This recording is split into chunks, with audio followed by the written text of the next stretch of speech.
Il est 13 heures.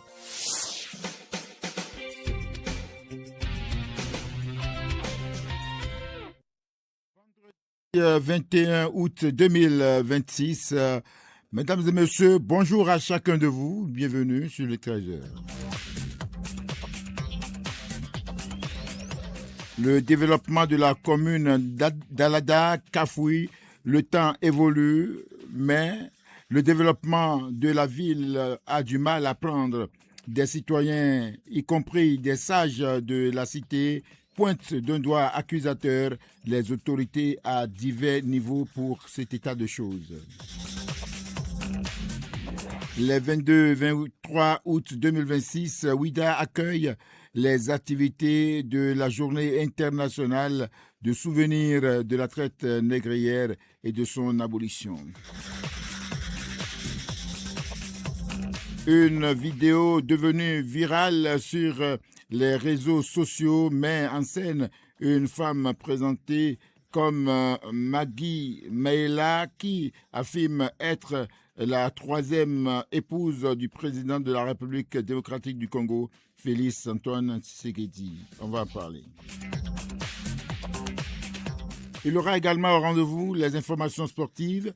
Guillaume Agboko la technique, Arnaud Agbozo en direct. Mesdames et messieurs, détails à venir.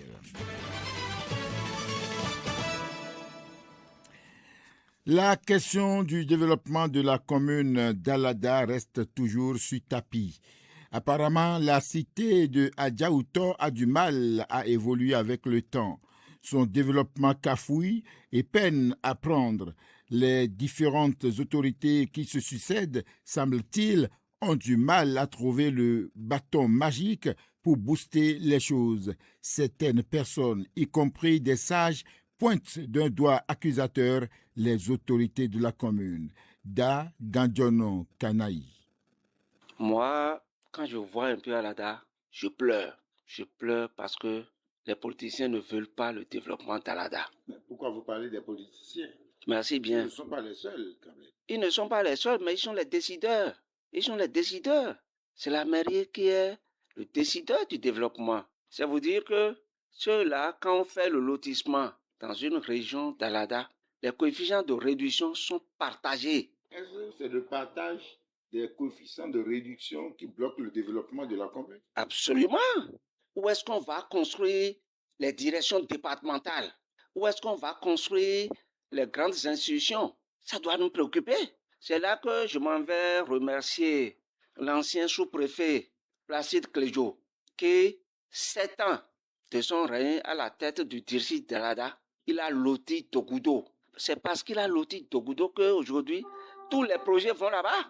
Il faut voir, dans la commune d'Alada, il y a 2 grands arrondissements, Alada et Sekou. D'abord, qu'est-ce qui est allé à Sekou? Qu'est-ce qui est allé là-bas? Pourquoi on ne peut pas lotir tous Sekou pour avoir les coefficients de réduction pour les projets? Pourquoi? Il faut voir, Togudo qui est à côté d'Alada ne reçoit pas de projet parce que Togudo est un petit arrondissement, 2000 habitants, 2000 et quelques. Il voit que si on laisse Togudo, on peut évoluer. Vous voyez? Alors, c'est Togudo qui a le plus de richesse pour la commune d'Alada. Voyons par exemple Ira, qui a plus de 500 employés. Regardez un peu Biophyto aujourd'hui. Biophyto, qui est là, qui emploie beaucoup de citoyens. Mais les gens ne voient pas ça. Ils ne voient pas des choses comme ça. Il faut que les cadres arrivent pour défendre les intérêts de la commune d'Alada. Allez voir Ouida. Ils ont trop de cadres qui s'intéressent à la politique. À Ouida, il y a tous les partis à Ouida. Et ils se voient. Bon, nous sommes en politique, il y a la campagne. Bon, allez faire. Et le soir, on se rencontre. Ils se rencontrent et ils parlent le même langage. Ils mangent ensemble, ils boivent ensemble à Ouida. D'autres attitudes constituent, d'après Da Gandjono, des freins pour le développement de la cité. Nous avons des cadres qui peuvent développer à la dame, mais ils fuient ces politiciens-là qui ont l'argent et quand ils vont arriver, on peut leur faire de mauvaises choses. Ces politiciens ne détiennent pas de fusil, de couteau. Pourquoi les fuir? Ah, vous savez, nous sommes en Afrique. Et puis, il suffit que quelqu'un arrive, il est cadre, grand cadre comme ça, il veut arriver parce que les grands cadres n'aiment pas prendre leur salaire pour investir dans la politique. Leur problème, c'est le développement. Ayons la clairvoyance de dire la vérité. Mais en fuyant, est-ce qu'on peut penser au développement de sa localité? Eux autres, ils ne pensent plus au développement de leur localité. Ils sont à Cotonou, ils sont à Clavé, ils ont construit des immeubles, des grandes maisons là-bas, et ils s'y plaisent. Qu'est-ce qui fait le développement? Un développement, il faut que les citoyens puissent bien passer sur leur route. Il faut qu'ils aient de l'eau à boire. Il faut qu'ils aient de l'électricité. Il faut les grandes maisons. Quand on appelle Alada quelque part, tout le monde tremble. On sait que c'est une ancienne ville. Mais quand vous arrivez dedans, il n'y a pas d'infrastructure comme ça. Les grandes maisons, si vous allez à Clavé aujourd'hui, il y a les grandes maisons. J'invite les fils d'Alada à venir construire, qu'ils viennent construire. Là, les politiciens au sommet de l'État vont avoir même peur d'eux. Ils sont en train de développer leur milieu. C'est ça le développement. En tout cas, Da Gadjono Kanaï garde espoir. Il pense que les données vont changer et compte plus sur la jeunesse. Je dois remercier les jeunes qui ont initié Jeunesse Day. Je dois les remercier et les encourager à persévérer. Il ne faut pas regarder le rétroviseur. Il faut foncer, il faut aller droit.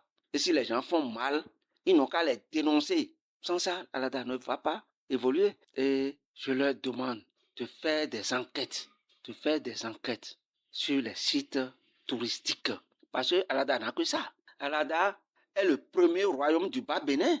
Mais quand on y entre, il n'y a rien de concret. Ils n'ont qu'à se pencher sur ce fait-là. Le développement passe par aujourd'hui. Notre président a dit que la culture est le second levier du développement. Donc, jeunesse Day, je les encourage. Nos forêts sacrées, ils n'ont qu'à aller à la mairie et voir ceux qui entrent dedans là. Et on n'a qu'à les sortir rapidement. Et il faut que le lotissement arrive dans tous les arrondissements. Pourquoi ne pas construire des directions départementales à Wanozon? Pourquoi pas à Avakpa? Pourquoi pas à Sekou? Non, c'est ça qui fait le développement. Quand on arrive dans un village, on trouve un grand immeuble, on dit c'est la direction départementale. Les cadres qui arrivent là, ils vont acheter de terre là. Ils vont acheter à manger là. Leurs enfants vont grandir là. Et ils penseront au développement de l'ADA. Notre interlocuteur prône l'union des filles et fils de la commune afin de faire évoluer la cité. Une question dans ce 13h, pourquoi est-il nécessaire de se laver les mains? C'est la question santé que Nestor Kossigan et Racine Déter, stagiaires à la Voix de la Lama, ont posé à quelques citoyens dans l'arrondissement central d'Alada. Voici ce qu'ils en pensent. Selon moi, le lavage des mains est nécessaire et pour éviter beaucoup de maladies. On peut être propre et maintenir la santé du corps. Tout ça, là, un facteur très important. Quand on se lave les mains, on évite beaucoup de maladies, surtout le choléra. Et d'ailleurs, le lavage des mains n'est pas que sanitaire, c'est aussi prendre soin de son corps, puisque bon, quand par exemple on quitte le WC, il faut se laver les mains. Il faut d'ailleurs garder ses mains propres, puisque il y a des choses que par mégarde nous jetons dans la bouche, comme les amuse-gueules. Donc si nous ne gardons pas nos mains propres, je crois que c'est pas bien. On peut être attaqué par des virus, des bactéries dans le corps et cela peut déclencher beaucoup de maladies. Il y a aussi le lavage des mains qui consiste à garder beaucoup de choses propres. Et comme par exemple chez les élèves, il faut se laver les mains avant de prendre son cahier, ses livres, pour faire quoi que ce soit sur le papier. Donc c'est globalement ce que je peux dire par rapport au lavage des mains. Ça concerne et enfants et adultes.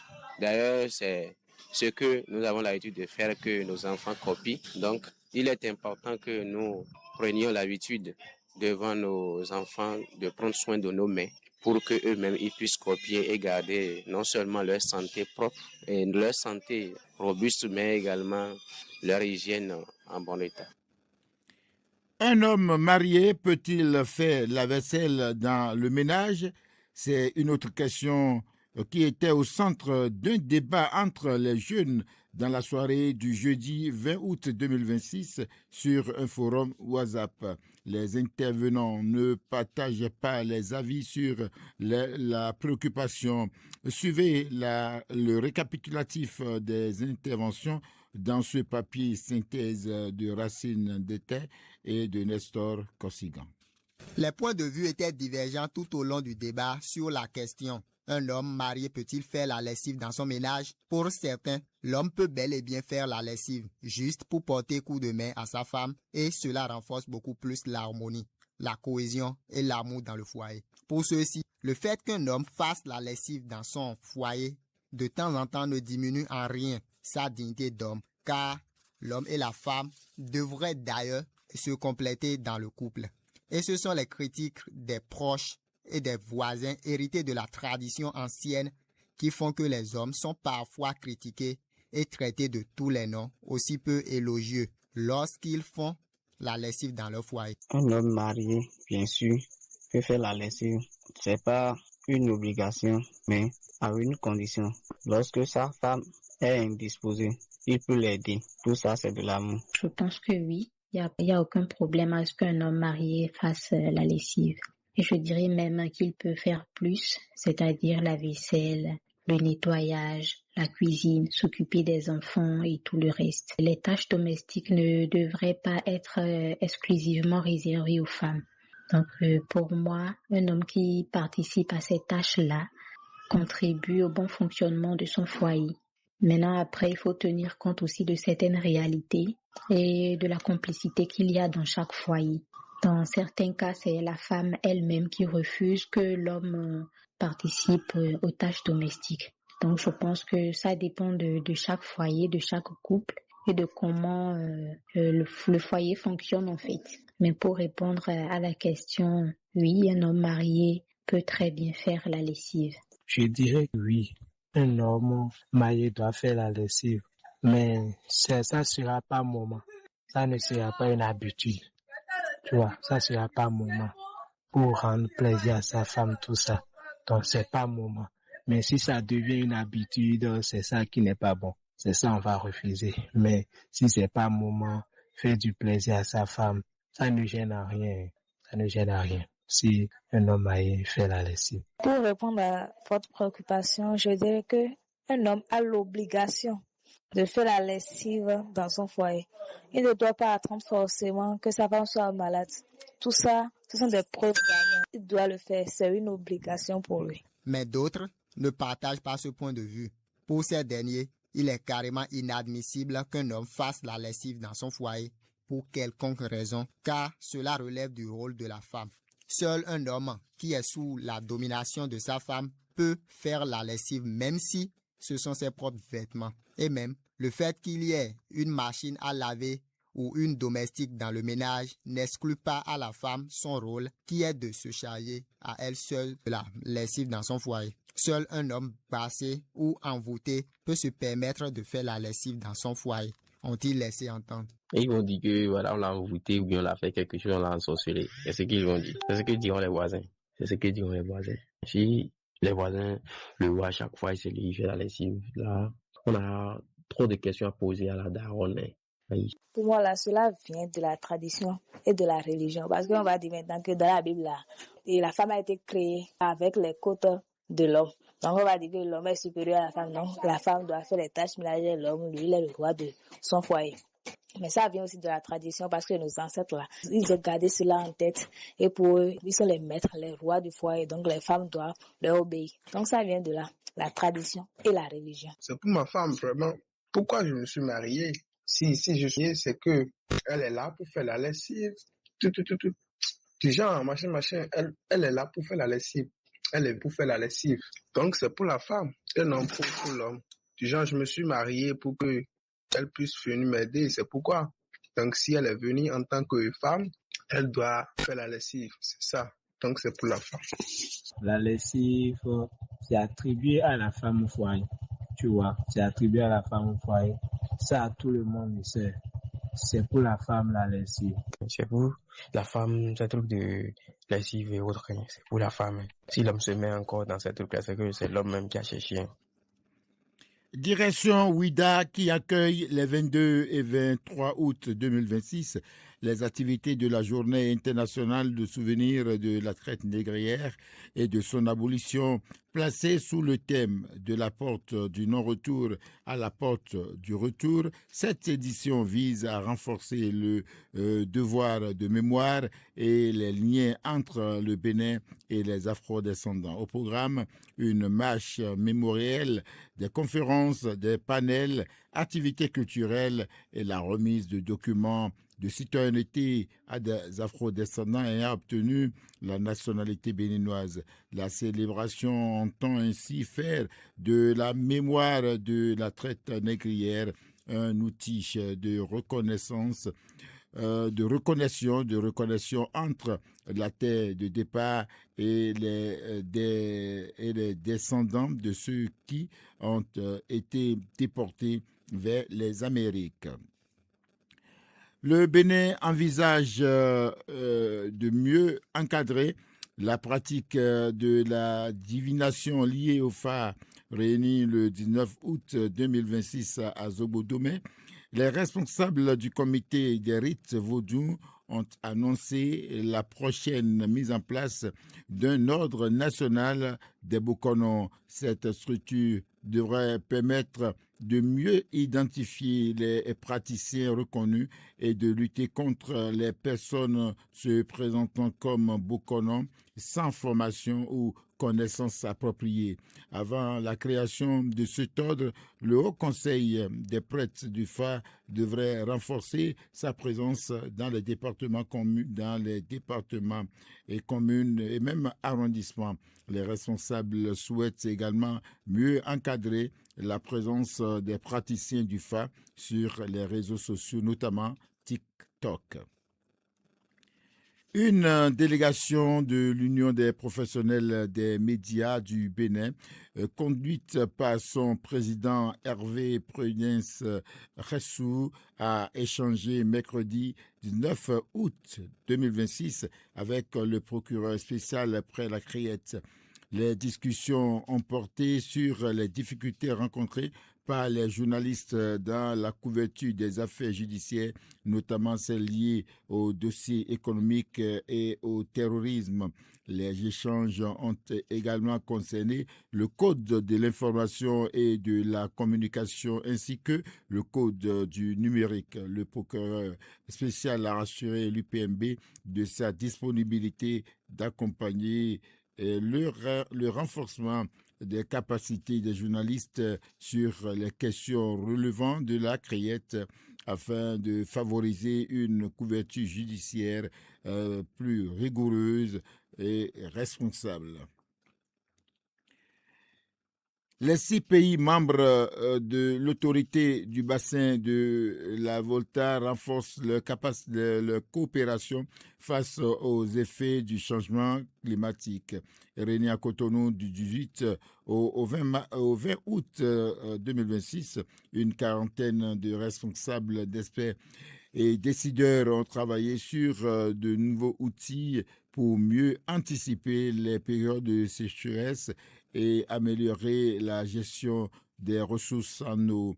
La rencontre a notamment porté sur 2 instruments développés avec l'appui du PNUE DHI et l'outil d'aide à la décision destinée à la planification à long terme et le système d'alerte précoce à la sécheresse qui permet de détecter les signes de stress hydrique et de prévenir les populations exposées.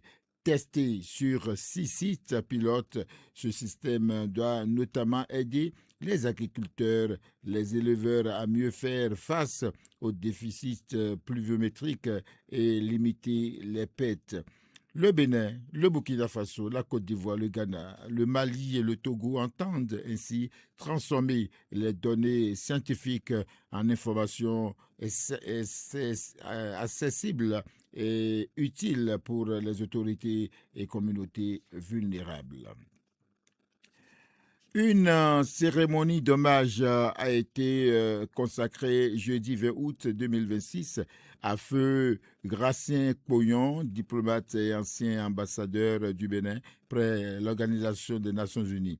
La cérémonie s'est tenue à la salle Fleuve Jaune du ministère des Affaires étrangères sous la présidence de l'ambassadeur Amour, Mori. Accor, secrétaire général adjoint du ministère représentant le ministre. Au nom de l'Association des ambassadeurs et ministres plénipotentiaires de la République du Bénin à la retraite, Jacques Adandé a salué les qualités humaines et professionnelles de l'illustre disparu. Un hommage qui met en lumière l'homme et la diplomatie qu'il a été, et le diplomate qu'il a été.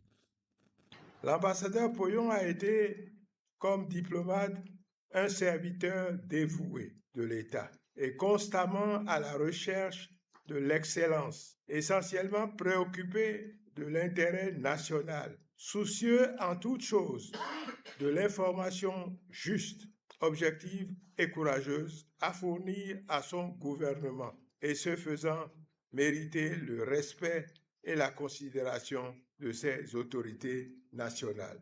Par la personnalité qu'il a incarnée, le remarquable travail qu'il a accompli à tous les niveaux de responsabilité, la manière brillante dont il a servi notre pays et l'Afrique tout entière, il a gagné le respect et mérité de servir de modèle aux générations africaines montantes. C'est en reconnaissance de ces inestimables qualités que le gouvernement du Bénin a estimé nécessaire d'organiser cette cérémonie d'hommage. Gratien Poyon, diplomate émérite, grand serviteur de notre État, modèle pour la corporation des diplomates, entre aujourd'hui dans le panthéon de la diplomatie du Bénin. Nous saluons sa mémoire, nous garderons son souvenir, nous renouvelons nos condoléances émues à sa famille. Représentant la ministre des Affaires étrangères, l'ambassadeur Amo Marie Ako a pour sa part retracé les grandes lignes de la carrière de Gratien Poyon, une carrière présentée comme un exemple de rigueur et d'engagement au service de la diplomatie béninoise, faisant ancien ambassadeur un modèle pour les jeunes diplomates. L'ambassadeur Gratien Poyon s'en est allé, mais son œuvre demeure, gravée dans les actes qu'il a posés et dans le souvenir qu'il laisse, celui d'un homme cultivé, respecté et admiré, profondément attaché aux valeurs républicaines. Les jeunes générations de diplomates trouveront dans son parcours l'exemple d'une carrière construite, pierre après pierre, loin des honneurs faciles, dans la patience des dossiers instruits avec sérieux et la fidélité aux principes qui fondent la dignité des nations. C'est cet héritage-là, avant tout, que nous devons aujourd'hui saluer et préserver.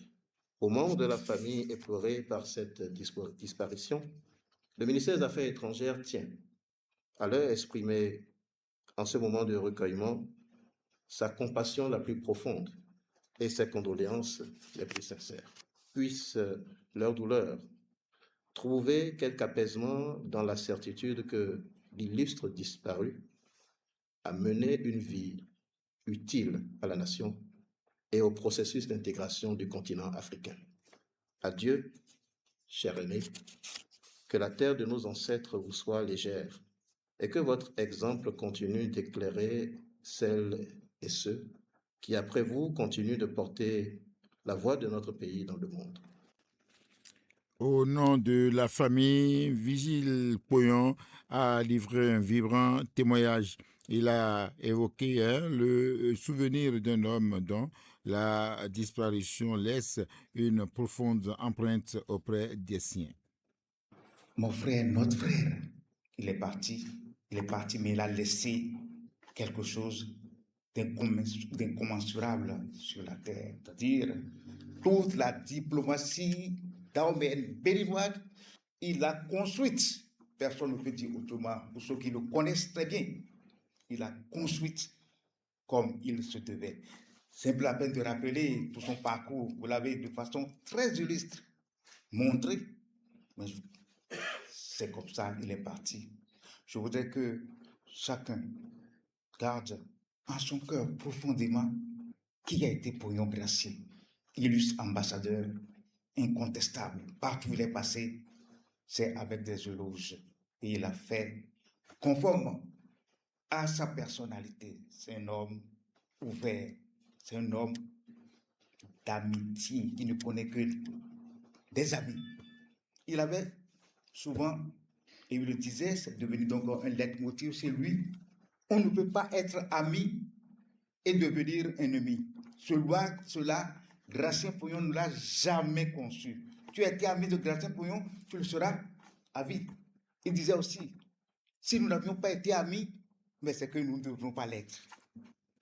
À travers cette cérémonie, le ministère des Affaires étrangères et la famille de Gratien Pouillon ont donc salué ainsi la mémoire d'un diplomate dont le parcours demeure associé au rayonnement de la diplomatie béninoise. Un enfant de 10 ans a été agressé à coups de machette par sa grand-mère mercredi 19 août 2026 à la Waoué, dans l'arrondissement de Logosokré, comme commune de Dogbo, selon les sources. Cité par Libre Express, l'enfant aurait été accusé de sorcellerie et tenu responsable de plusieurs malheurs qui frappent la famille. La victime a été blessée aux membres inférieurs et à la main gauche. Son pronostic vital ne serait toutefois pas en danger. Elle est actuellement prise en charge à l'hôpital. La grand-mère présumée auteur des faits est gardée à vue au commissariat. L'Union progressiste de renouveau poursuit la réorganisation de ses structures de base par une décision signée le 17 août 2026 à Cotonou. Le président du parti, Joseph Diogbenou, a désigné 67 présidents de session. Ces responsables auront pour mission d'assurer l'animation et la coordination des activités de leur session sous la supervision des instances compétentes du parti.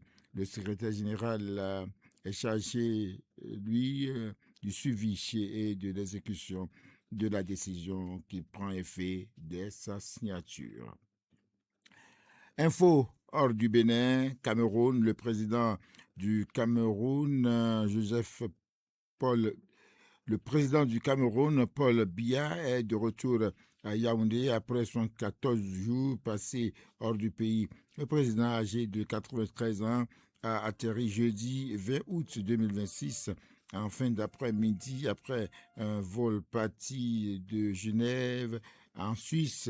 Les militants du RDPC, le parti au pouvoir, ont été mobilisés pour préparer son accueil. Paul Biya a quitté l'aéroport de Yaoundé en saluant la foule dans sa voiture d'un geste de la main à travers la fenêtre légèrement entrouverte.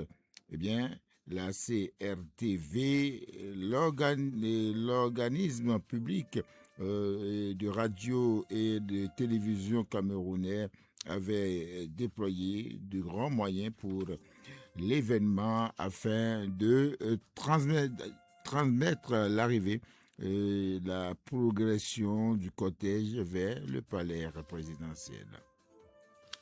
Une vidéo devenue virale sur les réseaux sociaux met en scène une femme présentée comme Magui Chimaela qui affirme être la troisième épouse du président de la République démocratique du Congo, Félix Tshisekedi. Face à la diffusion de ces déclarations, la maison civile du chef de l'État a réagi par un démenti formel. Lama Info, la paix des sports. Démarré le 17 août dernier à Djougou, les activités de l'Union des associations sportives des enseignements maternels et primaires ont pris fin hier jeudi 20 août 2026. La clôture de cette cérémonie sportive a été marquée par la remise de plusieurs trophées. Les détails avec vous, Thomas Rondia. Les activités de l'Union des associations sportives des enseignements maternels et primaires ont débuté du 17 août au 20 août dans la cité des Pétoni à Djougou. Étaient présentes à cette cérémonie sportive les autorités du MAMP, entendez ministère des enseignements maternels et primaires, et à sa tête le ministre de tutelle. Beaucoup de trophées ont été remis aux champions dans diverses disciplines. En football, l'Atakura Donga a dominé l'Ouémé Plateau par un score sans appel de 3-0. Puis en finale, le Zoukolina a eu raison du Monokufo après les séances de tir au but. Le trophée a été remis au capitaine du jour par le ministre en personne. Dernier acte qui mit fin à cette messe sportive. À Serre, dans la commune de Tofa, le tournoi La Fraternité se poursuit. Les phases de groupe donnent quelques résultats. Fondia bat à Gomé 2-0. Goudo FC bat à Zonsa 3-0 sur tapis vert.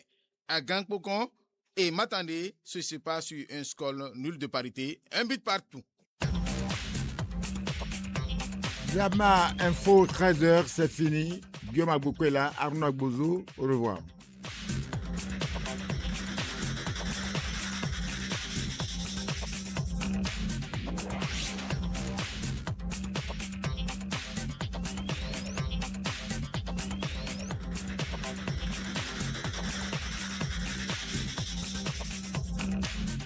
La voix de la Lama à la maison comme à la radio.